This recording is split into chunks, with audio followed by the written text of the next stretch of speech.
Hi guys, I'm going to show y'all how to add the ski mode capability to the GTX130 Pros. These are the rental units, which are not a true GTX. It's like a dumbed down version of a normal GTX. And so I'm going to walk through a couple of things that I painfully figured out, and hopefully that helps y'all out. So you're going to need a few things. I'm going to put that all on the description there, the notes. As far as the electrical, there's two sides. On the right-hand keypad, which is not existent, you'll have to order the right-hand keypad. I'll link the part later. And you'll have to wire in there a Delphi GT150 connector. You can order those from a Seadoo OEM parts store. I'll put some links. It's a generic connector. You can order it really anywhere. I recommend that for this particular connector because you really want to get it with all the terminals, which are these little things that you crimp onto the wire. The one that I ordered from Seadoo warehouse only had one terminal, and that connector needs 3. So I separately had to order a strip of terminals to use, which just added cost and made it more difficult. That's already wired into my jet ski into the harness, so I can't show you how to do that. On the other end, so that's at the right-hand keypad, that cable, and I'll show you later how that goes down, and then behind the cluster, there's a 20-pin rectangular Molex connector. This one's a little tricky. It took me a long time to figure this out. So the cluster basically has this, and there we go. And this is what we see. Now from the viewpoint that I had, I couldn't figure out how to disconnect this. And the way to disconnect it is you got to get this little red tab, you pull it back like that, and then this is the part that I struggled with. There's a little black tab here on the side that you have to push, and then you can wiggle this out. Once you've disconnected this, there'll be a lot of wires coming off of this, and then there'll be these little white pins. These white pins are blanks to just cover unused pins to seal them. And essentially what you're gonna do is get 2 wires from that new GT150 connector and wire it into specific pin locations in here. And I'll share some pictures, resources that show how to do that. And you gotta pull out these white pins. But if it's like mine, where it was cut flush, I try to get in there and grab it, and you really can't. And it's really tricky to get these things out. It requires a special pin removal tool, which I'll link. But on the front side, you'll see little holes underneath where the pins go. And that hole is where you insert the removal tool, which I can't seem to find right now. I misplaced it. I tried a number of things, like a little bobby pin to stick into that hole like that, or a safety pin, and I clipped off the pointy ends, and it didn't quite work right. For whatever reason, it's just harder than you would think. So you have to order that pin removal tool, which is like $40. It's unfortunate. There is one alternative. You can take this whole connector apart, okay?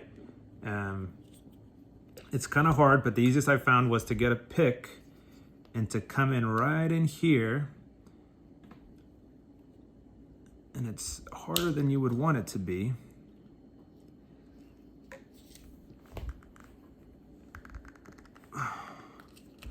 There it is. And you can take this little plastic insert out. Now, fair warning, when you take this insert out, all the little contacts, the terminals in here can short. So it's a really good idea to go into your battery and fuse box. And before you do this, pull the power relay, which is the black, let me grab each there right there. Pull this one out of your fuse box. I'll show you how to do that in a little bit. That basically cuts power to everything, and probably also disconnect your battery terminals. So that way there's no power and you won't fry anything or blow any fuses. But yeah, once you have it like this, what you can do is push on that white,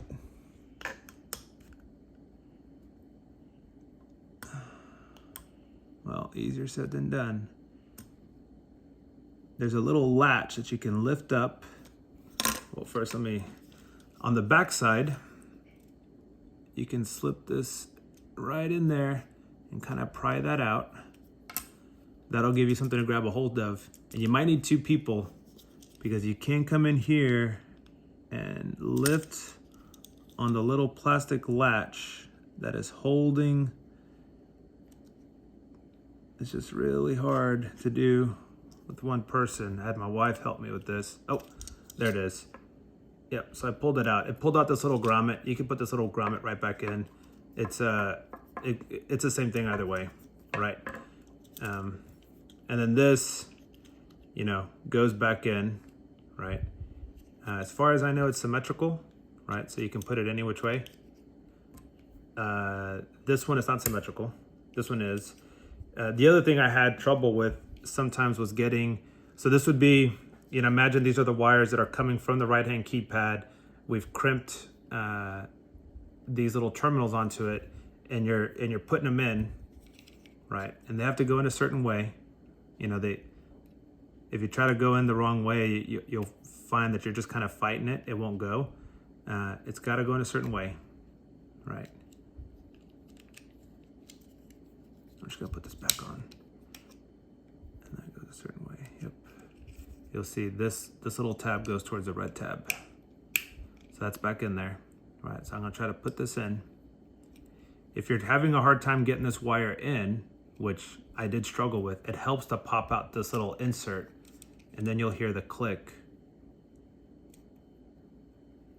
There it is. Hear that? And now you can pull it, get a little tug, and it won't come out. But sometimes if this is in all the way, like that, I have another one. Here's one. Oh, wrong way. There we go. You know, like right there, it's getting stuck. It won't go in. And this is something that I struggled with. I was struggling with the one on my jet ski, and I said, you know what? I just went ahead and ordered another connector to practice, and that was definitely worth it. I heavily recommend doing that on a spare connector, so that if you break something, damage it, it doesn't matter. But you can see it's not going in, right? I don't know why, but if we pop this thing out, if we just pop that out a little bit, like I just did, now this will go in. There it is, it's in, see?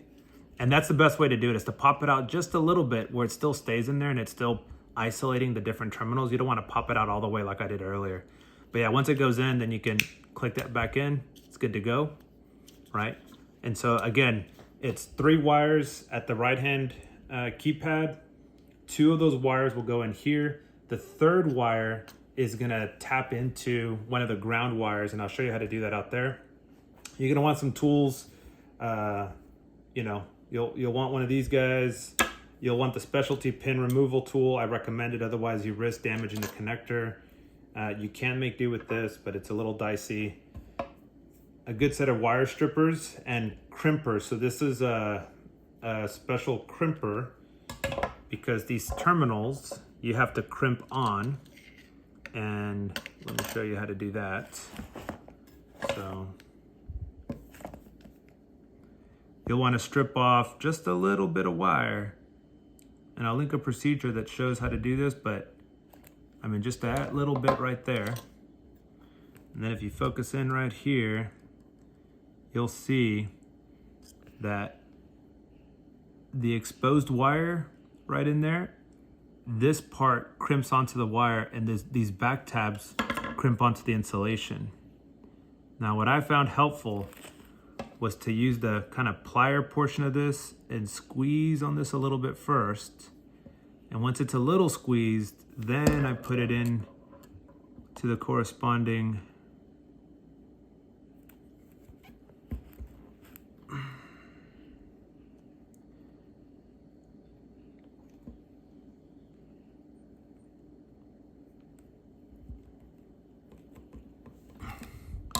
so now you can focus in there, and you can see that this is crimped on there real tight, and you can pull on this to make sure it doesn't come loose. And then you'll do a similar thing with this right here. This provides a little bit of strain relief, but again, I found it useful to crimp that a little bit with just the plier portion, and then come in with these guys Maybe crimp a little bit more. You can kind of eyeball it and see if you're getting enough compression on it. There, so you can see that this right here provides a little bit of strain relief. And I'll link this tool. This is a cheap Amazon tool, but that right there is nice and snug.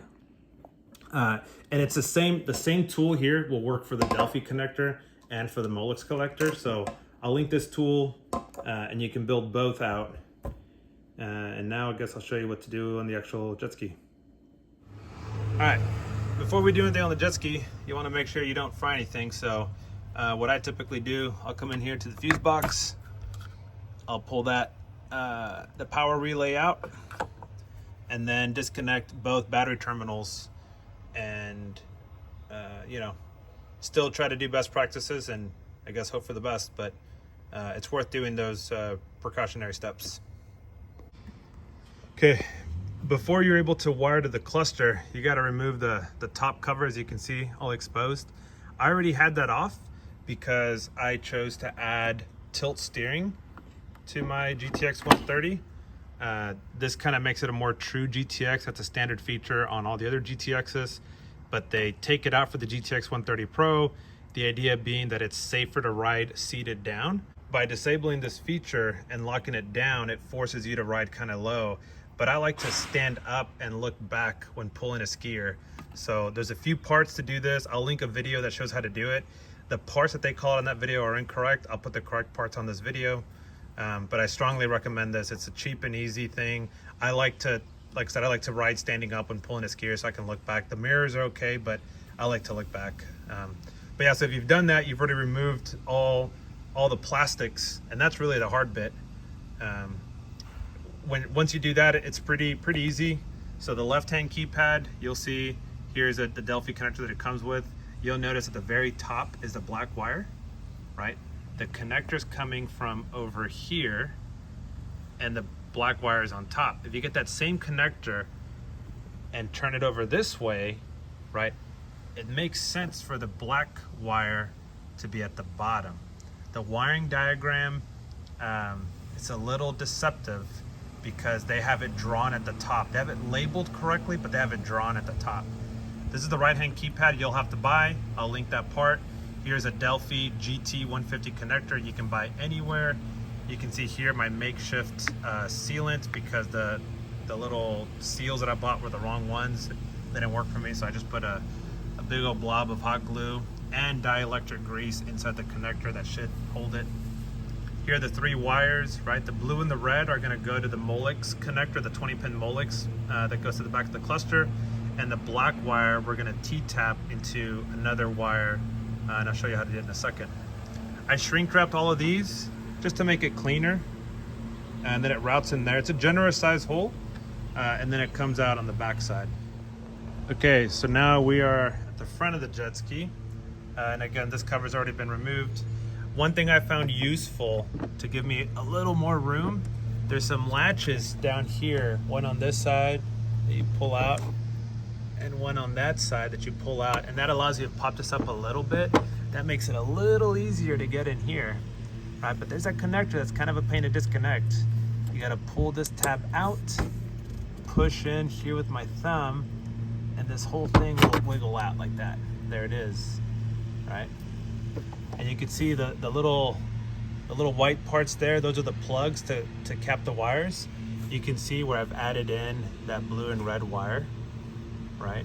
So you can you know, use this as your wiring diagram if you want. This works. I've checked that out. It's all good. So you can see that from on the tab side, it's the 1, 2, 3, 4th one gets what for me was blue, which if you come back over here is the top wire, right? The red one, which is in the middle, that goes to the other side of the connector. So we flip it over, you can see that it is the 1, 2, 3, 4, 5th position on this side, right? So you'll crimp on those terminals, slide them right in. If they don't want to go in, you can pull this little bit, but be careful, right? Once you do that, that part is done. Let's connect that.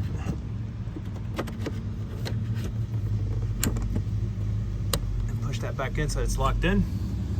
And then here's the black wire.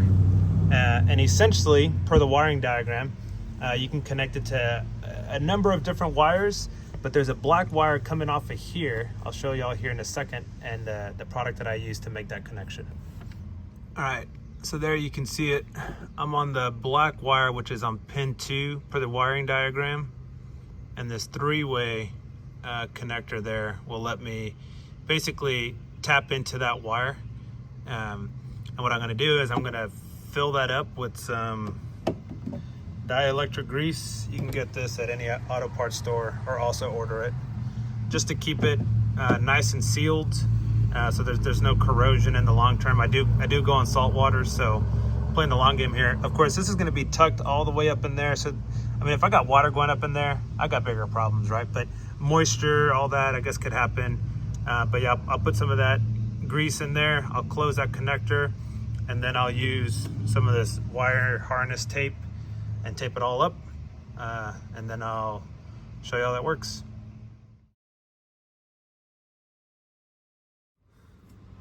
Now you can see it all wrapped up, looking pretty.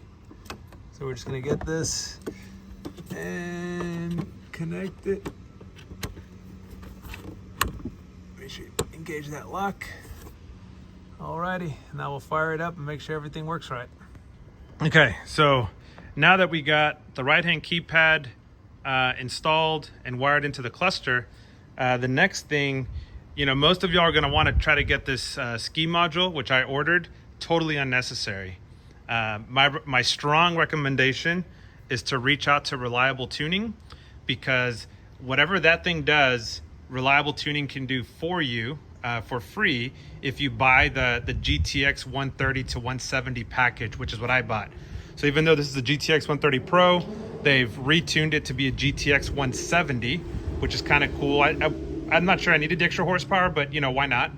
The main thing is this right-hand keypad. This will not work. This will not work unless somebody like a Reliable Tuning or somebody with the Buds 2 Megatech license goes in there and unlocks it. So the guys over at Reliable Tuning spent a lot of time with me yesterday figuring it all out. They have it figured out. You can just buy the keypad, wire it up the way I did, get their GTX 130 to 170 package. You don't need to buy that. Save the $170, $80, you know, don't buy that. You know, spend the $300 or $400 and go ahead and upgrade to a GTX 170 tune while you're at it. And there you go. So I'll show y'all. I'm gonna turn it on. It's gonna be loud with the engine, right? But I'm gonna turn it on and kind of navigate through the menus where you can set the ramp rate and the speed. And I'll show you how the right-hand keypad works. You know, you can go up, down, enter, and it works. So there you have it. Quick safety note, you know, before you run your jet ski, most of y'all know this already, but you should always start the engine first and then connect the water.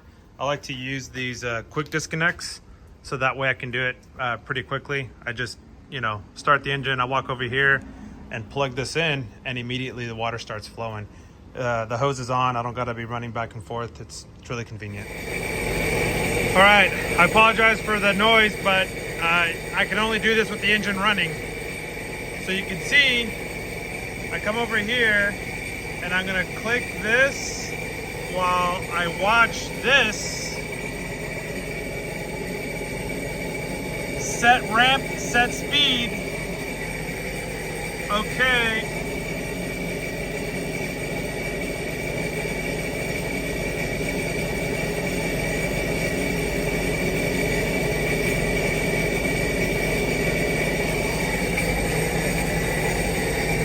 Right hand keypad works, that works. It's good to go.